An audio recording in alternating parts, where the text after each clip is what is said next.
The topic of our discussion today would be the Delhi Sultanate, its literary sources, and inscriptional sources. As we all know, that the Delhi Sultanate, which was established in the early 13th century, was a new phase in Indian history. Although we have different kinds of formats in which Indian history has been segregated by historians, the Delhi Sultanate was considered to be a time frame when the Muslim period began earlier. But nowadays, the way of analyzing history has changed a bit. Therefore, we do not have those kinds of considerations nowadays. However, the source material which is at hand can be divided into various parts. For example, we can divide the literary history of this period into those segments which belong to the Delhi Sultanate, the political chronicles which led to the establishment, and the political chronicles which deal with the expansion of the Delhi Sultanate. We also have different kinds of chronicles which deal with the spread of different cultures across the continent in various ways. Therefore, literary genres were important as a source of history during the Delhi Sultanate. We are also going to analyze different kinds of materials that we have, different kinds of literary materials. For example, political chronologies, different kinds of religious literature, foreign travelogues, and also indigenous literature of different kinds. The inscriptional evidence of this period was also very varied, and we do not only have different kinds of materials which are in Persian and Arabic, but also in Sanskrit in different parts of India. We also have different kinds of inscriptions in the regional languages coming up in the 13th century and later on. So therefore, this will be a very important phase when history and historical consciousness were created by the rulers as well as the different regional powers in India in different ways. In order to understand the historical setting, we should understand that the 13th century was a time when new immigrant classes, especially the Turks, began to come into India and settle down as political power holders. The authority which was established in the early 13th century began to bring about a new cultural baggage from West Asia and Central Asia into India. Therefore, we find that the 13th century was a time of cross-cultural currents when different kinds of literary genres began to be created. The Delhi Sultanate was also known for a time frame when we find increasing use of paper, transmission of knowledge, different kinds of schools being established, the madrasas and the maktabs, so a new form of knowledge transmission was also taking place. Medieval India, however, was also rich in the flowering of new languages and literatures all across India.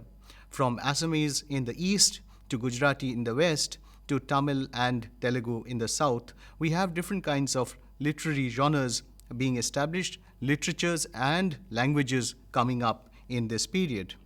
Historians usually try to analyze two types of tendencies which can be seen in the Persian and Arabic histories of the period.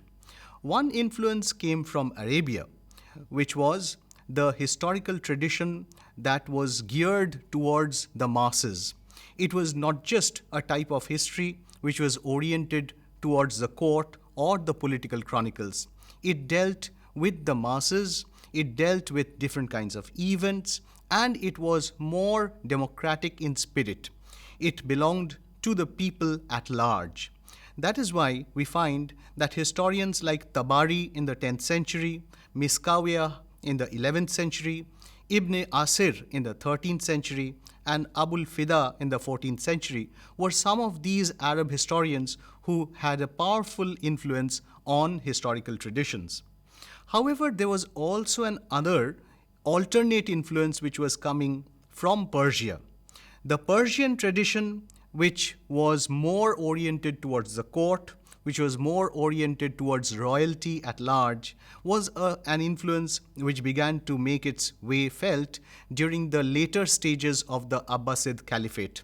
And as the Turkish sultanates grew in Central Asia and in different parts of Persia, we find that this new tradition of history, which was more aristocratic in nature, which was more elitist in nature, began to be an important influence in the writing of history. We find that in India, as the 13th century progressed, as the Delhi Sultanate began to get established, we find that the historical works which began to be produced were more in the nature of the Persian tradition. Therefore, the 13th century produced many histories which were oriented towards the court, towards the royalty, and towards the establishment of political power. Therefore, we find that these histories were more in the nature of official court chronicles. And these court chronicles did have an important influence on the writing of history of the times. Most of the Arabic and Persian histories which were written during this period were written by the members of the ulema. The ulema, or the educated religious classes, were obviously trained towards a particular kind of ideology. And therefore, we find that various kinds of ideological baggages, various kinds of religious terminologies began to make its way felt in the circumstances of history writing. Most of the histories of this period were didactic and ideological narratives. They were not exactly impartial or factually correct histories all the time. We notice some circumstances where prejudices of caste, of community, of religion, of faith, and also of racial nature being established in these dialogues or historical narratives. It is difficult to provide a wholesome view of medieval Indian history from these sources. Therefore, caution is required if we are to exactly filter the factual truth from the types of historical narratives that grew up during this period. Moving on to the types of genres of literary histories, we notice that a very large corpus was of political histories. And political chronicles were extremely variegated in nature during the Delhi Sultanate. We find that the 13th century and the century previous to it saw a massive influx of people from Central Asia and also from Persia. Therefore, this was a period of interaction, and this period of interaction was facilitated by the political authorities of the time. For example, we find that in the 10th century and the 11th century, the Ghaznavid dynasty trying to establish its authority in India. The 12th century and the early 13th century also saw the Ghurid dynasty making its way felt into India. Therefore, this political interactive period saw a number of documents. For example, the Tarikh-i Guzida of Hamdullah Mustawfi Qazwini, which was written in 1329, but it dealt with topics of the Ghaznavids and the Shamsabanid dynasty. The Tarikh-i Yamini of Utbi, which dealt with the history of Sabuktagin and Mahmud of Ghazni to 1020. The Tarikh-i Masudi of Abul Fazl Muhammad bin Hussain al-Baihaqi and the Tajul Masir of Hasan Nizami were other political chronicles which dealt with this time of transition. The later 12th and the early 13th century saw these texts being established, and these were important documents from which we can reconstruct the history of medieval India. The 13th century saw the establishment of the Delhi Sultanate, and we find that there were various kinds of political chronicles which were patronized by the royalty during this period. For instance, the Jawamiul Hikayat of Nuruddin Muhammad Aufi is one of those texts which dealt with the military operations that Iltutmish conducted against Gobacha in Sindh. So we have political histories of this kind being written. The Tarikh-i Jahan Gusha by Ata Malik, which was written in 1260, or the Tabakat-i Nasiri, which is very well known among historians by Minhajus Siraj in 1260, dealt with this early establishment of the Delhi Sultanate. So the time period of the early Turkish sultans from Qutbuddin Aybak till around Balban was established during these particular narratives. If we move on to the 14th century, then we will notice that the political chronicles become even more variegated. As we know that the 14th century saw the consolidation of the Delhi Sultanate, and this consolidation, which began from the time of the Khaljis and which went on for the next 100 years or so till around the late 14th century, also saw the production of various kinds of histories. Although not strictly a political narrative, we find that Amir Khusru was a poet cum historian who tried to deal with various kinds of historical topics. And therefore, we find that he wrote the Kiran-us-Sadain, which was in 1289, which dealt about the historical narratives of Muizuddin Kaikobad and Bogra Khan's his instructions to his son Kaikobad in Delhi, and also a generalized history of Delhi at large. The Miftah-ul-Fuzula, which was composed in 1291, which describes the campaigns which were conducted by Jalaluddin Firuz Khalji.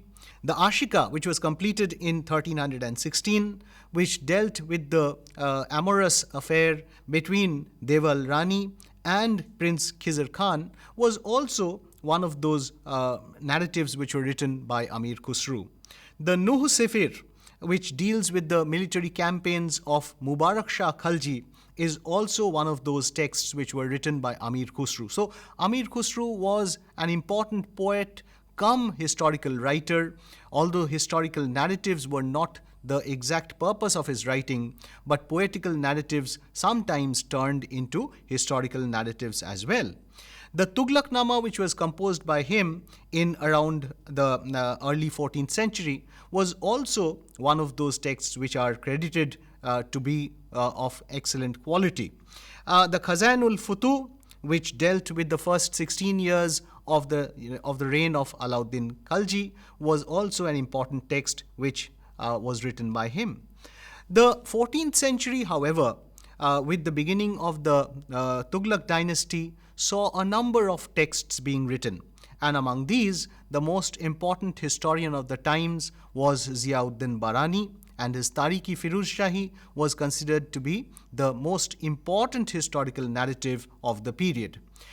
This particular text, which was completed in around 1359, was one of those texts which dealt with the historical time span between the 1260s and 1359. So it covered a number of dynasties, and the way in which he went about discussing things was not just as a political narrative, but also sometimes as an interpreter of facts. Therefore, this particular text is considered to be of seminal importance by historians.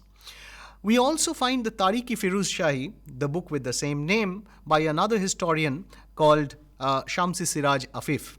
This particular historical text was written around 1390s in all probability, but it may have been a little later. But this particular text also deals with the time span of Firuz Shah Khalji, and Firuz Shah's reign is considered to be the epitome of piety and a time frame when we find that historical and welfare measures by Firuz Shah Tughlaq was considered to be of great importance. The Sultanate was coming into maturity in the late 14th century, and we find that this was the way in which history writing and historical narratives began to portray the sultans. The Sirat-i Firuz Shahi is also another political narrative which was anonymously written around the year 1370, but this also is of great value for analyzing the history of the Delhi Sultanate. If we move on to other political narratives, we find that there was a book called the Fatah-us-Salatin by Khwaja Abul Malik Isami.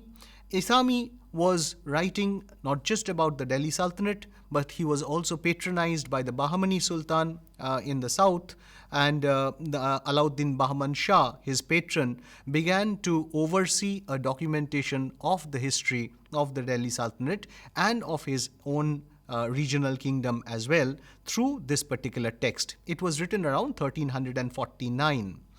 For the 15th century, especially for the time frame after the attack by Timur in 1398 1399, the last dynasties, the Sayyids and the Lodhis, which ruled from the 15th century till around the early 16th century, were the last remaining dynasties which oversaw the production of new kinds of histories. These periods were covered by historians like Yahya bin Ahmed Sarhindi in his Tarikh-i Mubarak Shahi, which was written in around 1428 and 1434, and it deals with this time span of the 15th century.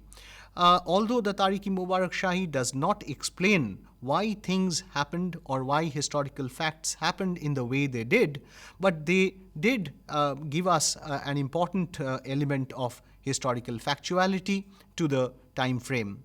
It contains morals, and also it has warnings towards mankind against the snares and delusions of worldly success. Among the political theories of the Delhi Sultanate, we find several books which were written. One of them being the Adabul Harb wa al-Shujat by Fakhr Mudabbir in the 13th century, and the Fatwa-i Jahandari by Ziauddin Barani was another text of this genre. So these two texts tried to institutionalize the idea of sovereignty and the way in which the Indian context could be catered to within the Islamic paradigm. About the history of the Afghans in India and of the Sur dynasty in the 16th century, we find that there were several texts which were written within the genre of political narratives. The Tarikh-i Salatin-i Afghana of Ahmad Yadgar, the Maghzani Afghana of Niyamatullah, and the Tarikh-i Daudi of Abdullah. Some of these texts were written in the 17th century, but these catered to the time period of the 16th century and of the 15th century also. So we find that the histories of the Afghans were written over a long period of time, and even other histories of the Delhi Sultanate were also written. For example, the text by Firishta was written in the 17th century, but it dealt with the time period of the Delhi Sultanate. If we turn to the non-political literature now, then we find that this category of texts mainly related to the religious literature of the times. For example, religious works, mystic Sufi poetries, and malfuzats and tazkiras written by poets of the time were included within this category. Most of the authors of such texts sought to maintain a distance with the political authority. Therefore, these texts mainly dealt with the religiosity of the times, the religious nature of the people at large, and of the society and culture of the times. Within this genre can be placed certain texts. For example, Amir Hasan Sidzi's Fuwaidul Fuad, which contains the conversations of Sheikh Nizamuddin Aulia of Delhi, the Sarur-us-Sudur, which recorded the conversations of Sheikh Hamiduddin Nagauri, the Khairul Majlis, which recorded the conversations of Nasiruddin Chiragi Dehlavi, and finally the Siyarul Aulia of Amir Khurd, which contains a host of information regarding the religious and cultural history of the Delhi Sultanate. If we turn to the variety of literary documents of the times, then we find, as K.A. Nizami has tried to show in his history, that there were also genealogical tables and charts of the Sufi saints and the Turkish sultans of the period, which were written during that time. There were also khutbahs, or Friday sermons, in which the compilation of the tazkiras or the religious works of the period were done. The fatnamas, or proclamations of history of victory, that were issued by the state after the conclusion of a successful conquest, and various such types of genres also could be seen. If we turn to the other category of literary documents, then we find that there was a large travelogue literature which was produced during the Delhi Sultanate. There were various travelers who came to India from different parts of the world, and there was a circulation of people, of ideas, and of texts between different cultures. So we find that Al-Biruni, who wrote the Tahqiq-i-Hind in the 10th, 11th century, that particular text was one of the seminal texts about the Hindus and about Hindustan. He was accompanied by Sultan Mahmud of Ghazni, and he wrote it in the 11th century. Marco Polo from Venice in Italy, who traveled to China and on his way back towards Venice, came for a brief period of time to India, also recorded his ideas about the place. Abdur Razak, who a Persian ambassador to the court of the Vijayanagara king, was also one of those travelers who wrote about India, especially the southern part of India, the Vijayanagara Empire, and his assessments also contribute to the understanding of the times.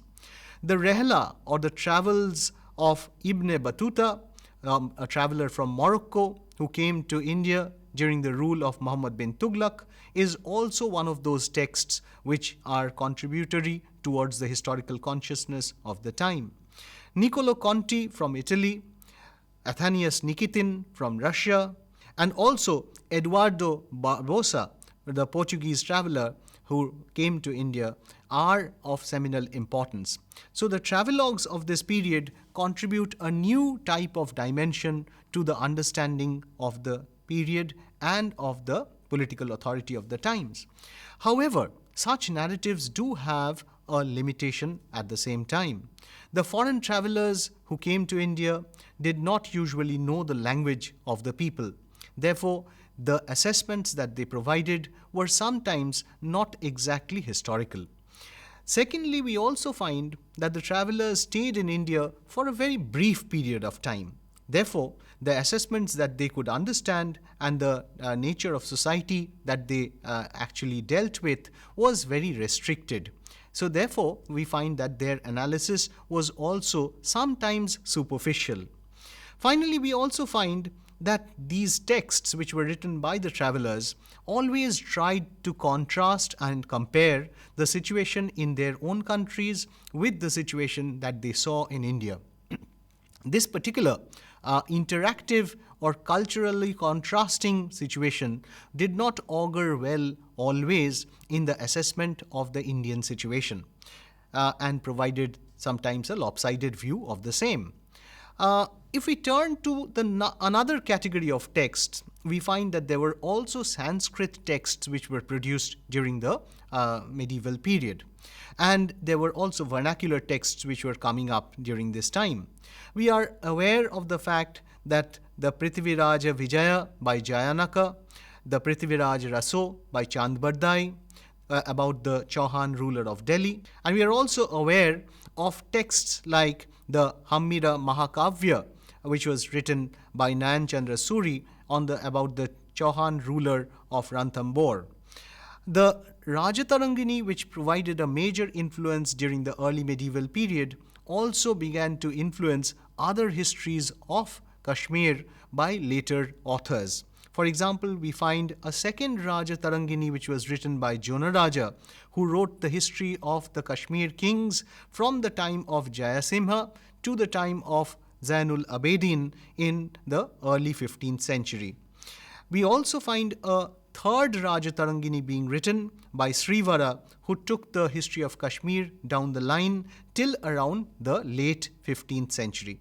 In addition to these historical kavyas, a large number of semi-historical texts with a hagiographical basis termed prabandhas were also written.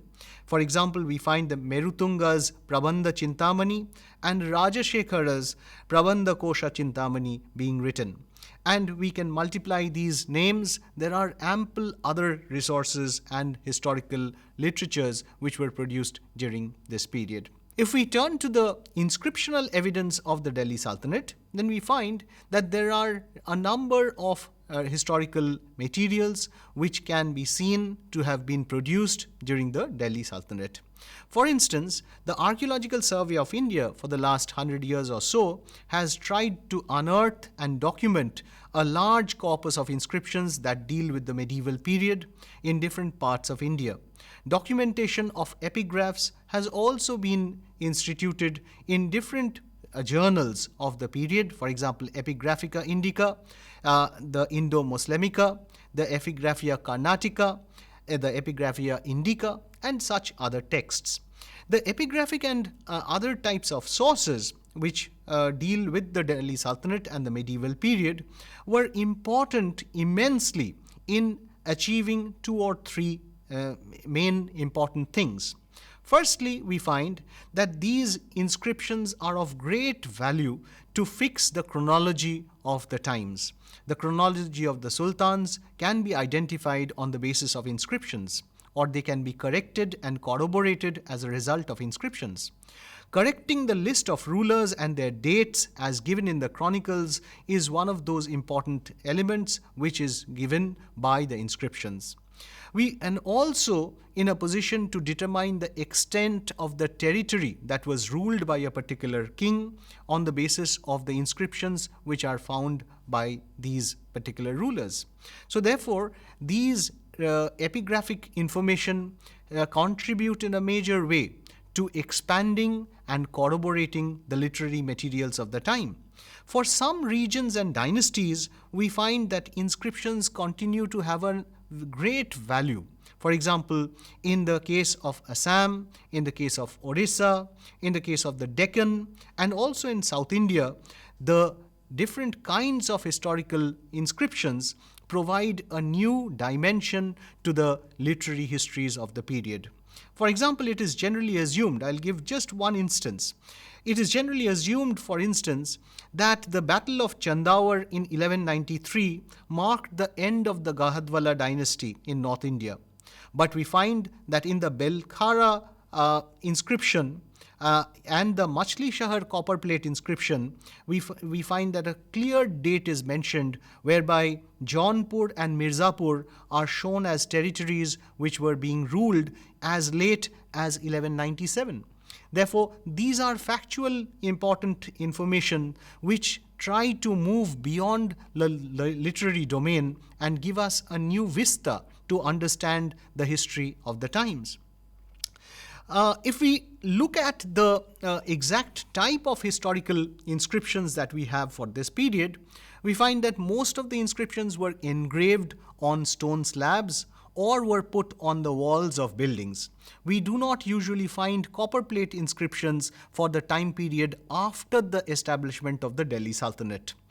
The essential visible features where the inscriptions were put up were mainly at the entrance of different kinds of gateways, of mosques. We also have inscriptions on minars and on mausoleums, and also certain types of architectures like step wells and different kinds of baulis. These particular inscriptions were usually written in an artistic calligraphic style.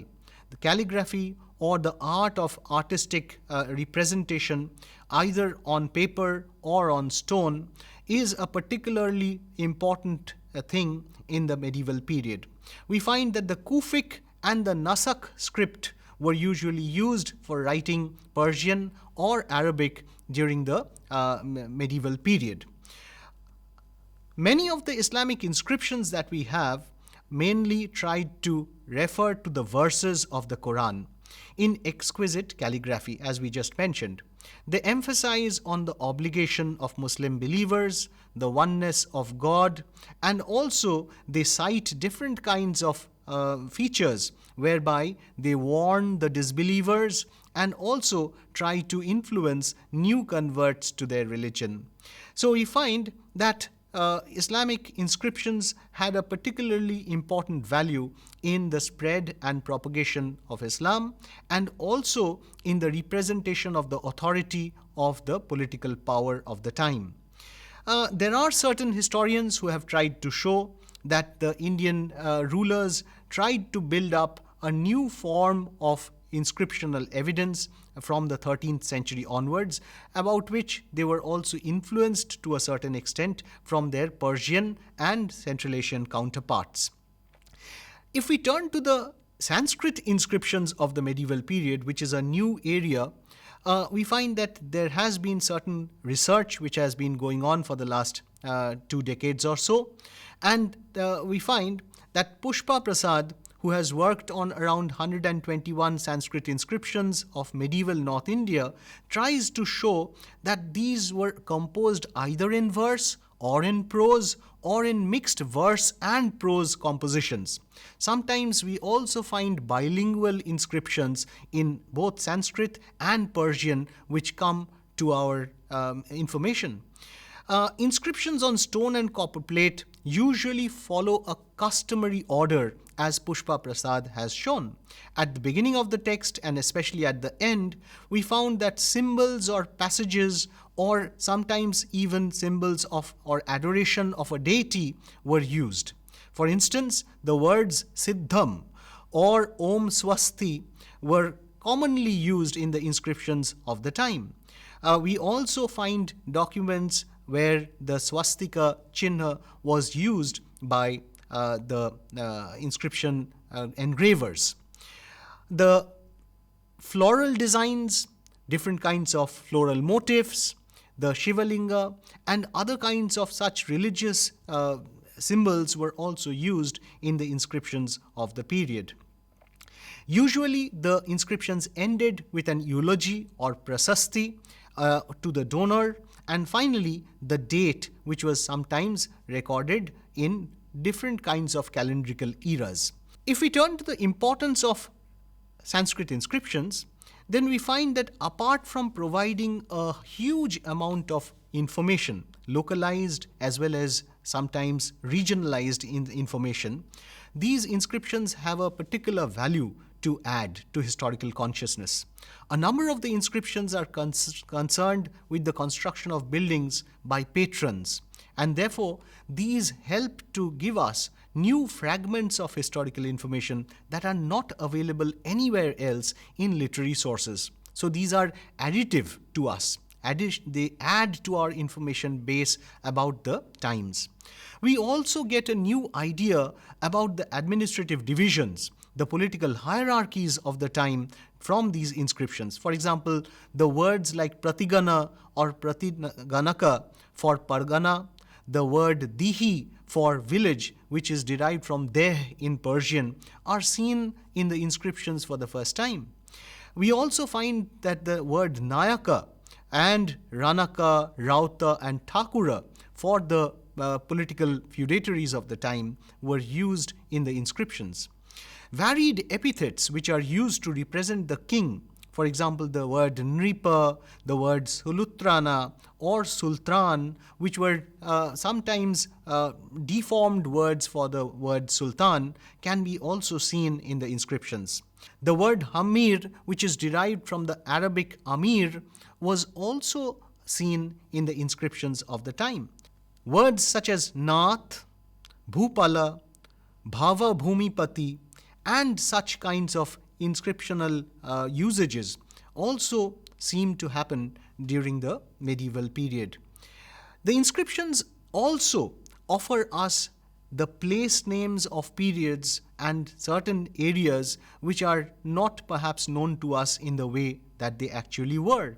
For example, Yoganipura or Indraprastha or Delhi for the area which we know as Delhi today. The area of Palamba for Palam are certain words which are seen only in the inscriptions. The literary sources do not deal with it in any manner. Inscriptions at the Qutub Minar complex and at places like Jaunpur also give us information about the architects, the Shilpis, the masons or the Sutradhar, and also the Uchchakara or the engravers who did these inscriptions. Inscriptions also help to influence our idea about the religiosity of the times. For example, temples were constructed, various deities were worshipped as a result of these inscriptions, and these inscriptions show to us the way in which the religiosity of the times were constructed. Finally, the inscriptions also help to understand the different calendrical eras. The Hijri era was seen to be written alongside the Vikram Samvat, the Saka, and other kinds of historical eras. If we try to conclude, then, we find that the medieval period was a very rich and extremely fruitful time frame when historical consciousness grew out of the literary as well as the inscriptional sources of the time. The historical consciousness of these time frames were a reflection of the Indian mindset, but they also tried to represent the new cultural traditions, the new knowledge transmission processes that were coming in from abroad, from Northwest, especially from Central and West Asia. Therefore, the inscriptions and the different kinds of political narratives and the literary sources that we have were a significant contribution to the historical consciousness of India. Thank you so much.